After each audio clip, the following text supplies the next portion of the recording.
Okay, how are all you kids doing today? It's Mr. Massaroni here in our secret geometry location, going over page 34, couple of quadrilateral proofs. Put some things together here, trying to put all of what we've learned together. All right, I'm going to read it. The diagram below shows rectangle ABCD with points E and F on side AB. Segments CE and DF intersect at G, and angle ADG is congruent to angle BCG. Prove AE is congruent to BF. All right, I've got all my givens there, and I'm going to start marking this up a little. We got check that rectangle ABCD. So we know that these two sides are the same. And the opposite sides here are the same. I'm going to hold off marking that up. I'm not sure if we're going to need it. You notice how we have the two triangles here? I'm thinking we're going to need to do something there.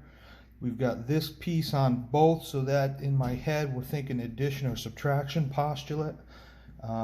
Let's figure out where we have to go here. It's a rectangle, so we know we have right angles here. And then it says ADG. So this angle right here is congruent to BCG, this angle right here. So look at that. As we mark it up, we've got angle, side angle for those two triangles. Okay, so now what we have to do is we just got to get that down on paper. All right, so let's put it all together. We're going to say that angle B and angle A are right angles. Okay, we can say that because a rectangle has 4 right angles. We got all that on the page? Good, I got enough room here. All right, now if they're right angles, we can say that they are indeed congruent. Angle B is congruent to angle A. All right angles are congruent. So there's our first angle. Now we're going to do the sides. AD is congruent to BC, and we can say that because opposite sides of a rectangle, opposite sides of a rectangle are congruent. Just shortening this up here so I can get it on the page so you can see it. Make sure you're getting those things on. Opposite sides of a rectangle are congruent. Now, we have those two triangles. We have the angle, the side, the angle. So I'm going to say triangle ADF is congruent to triangle BCE. Angle, side, angle. All right, now what we're looking for is this AE and BF are congruent. So I'm going to work a little bit on that side. I'm going to use the full sides of the triangle. AF is congruent to BE. Congruent parts of congruent triangles are congruent. Now 7. We've got this little piece right here. We're going to use a reflexive property. EF is congruent to EF. Our reflexive property. And now we're going to do the subtraction. 8 AF minus EF is congruent to BE minus EF,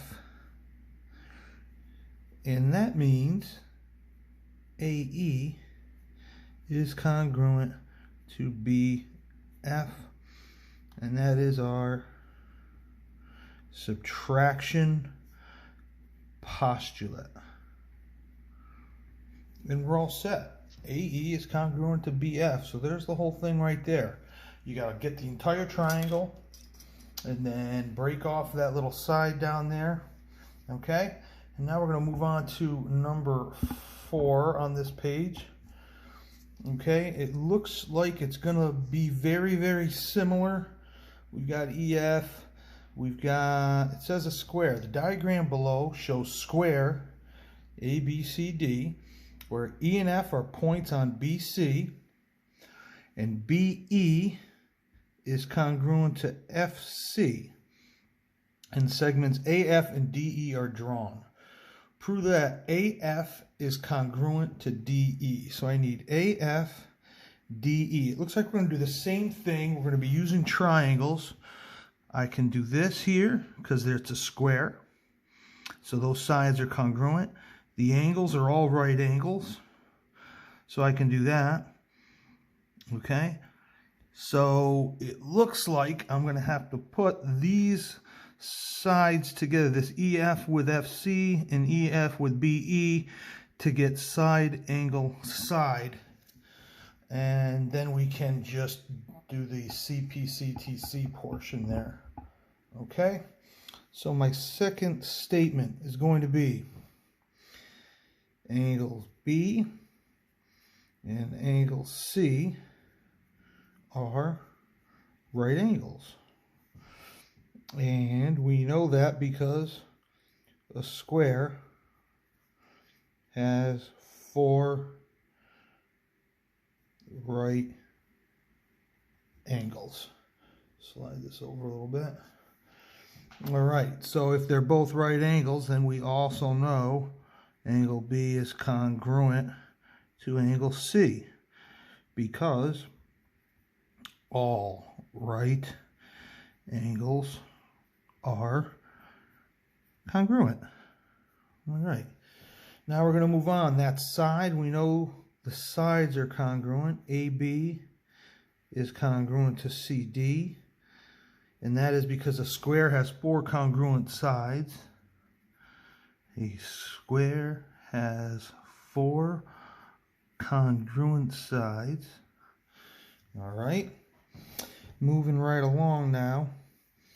Now we know BE and FC are the same, and EF is the same as EF. We just have to state that here. EF is congruent to EF, and that is, as always, the reflexive property.